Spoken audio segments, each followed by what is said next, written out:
Բարև Գորիս ջան։ Ուժեղ Հայաստան դաշինքի մարզային երկրորդ կանգառը Սյունիքում է։ Գորիսի բնակիչների հետ հանդիպմանը քաղաքական թիմի ցուցակը գլխավորող Նարեկ Կարապետյանն ասում է, որ երկրի կառավարման ղեկն իր ձեռքն առնելու համար Սամվել Կարապետյանը հայտ ներկայացրեց, քանի որ չէր հավանում այն ծրագրերը, որոնք Հայաստանի զարգացման համար առաջարկում էին նախկին ու ներկա գործիչները։ Ներկաները իրանց թուլությունը ցույց տալու համար,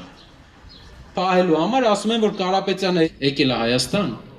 8 ամիս KGB-ի 8 քառակուսի մետրանոց մեկուսարանում նստել է պրինցիպիալ, վերջում ընտրությունը հաղթելու է ու ձայները տա ուրիշի։ Ժողովուրդ,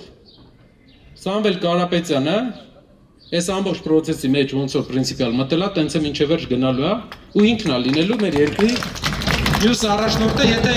մենք բոլորս ուզենք։ Սյունիքյան քարոզարշավն ուժեղ Հայաստանը շարունակում է հասնելով խնձորեսկ։ Այստեղ գյուղացիներին մտահոգող բազմաթիվ խնդիրներ կան։ Դրանց հիմնական պատճառն էլ նրանք լավ գիտեն։ Գյուղնախարարություն չկա, ինչ գյուղատնտեսություն պետք է լինի։ Պետք է ունենանք լավ մթերում, պետք է ունենանք լավ մթերման կայաններ, որ պետությունը երաշխավորի, որ սրանից էժան գնով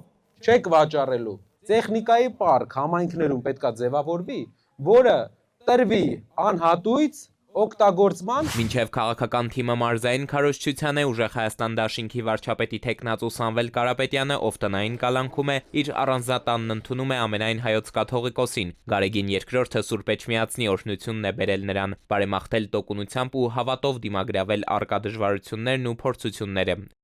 Վերադարձ Սյունիք Նարեկ Կարապետյանը Թրամփի երթուղում է, հենց այստեղից է բացատրում, թե ինչու է մեր երկրին անհրաժեշտ երաշխավորված խաղաղություն, որն էլ առաջարկում են ընտրողին։ Սա թրիփն է։ Իսկ գիտեք սա ինչ է։ Սա արդեն Պարսկաստանն է։ Պատկերացեք մի իրավիճակ, եւ ամերիկյան ընկերությունը կլինի այստեղ, իսկ պարսկական զինված ուժերը այստեղ։ Վերջի 1-2 ամսվա ընթացքում մենք տեսանք, որ Պարսկաստանը հարված հասցրեց ամերիկյան ռազմաբազաներին Իրաքում,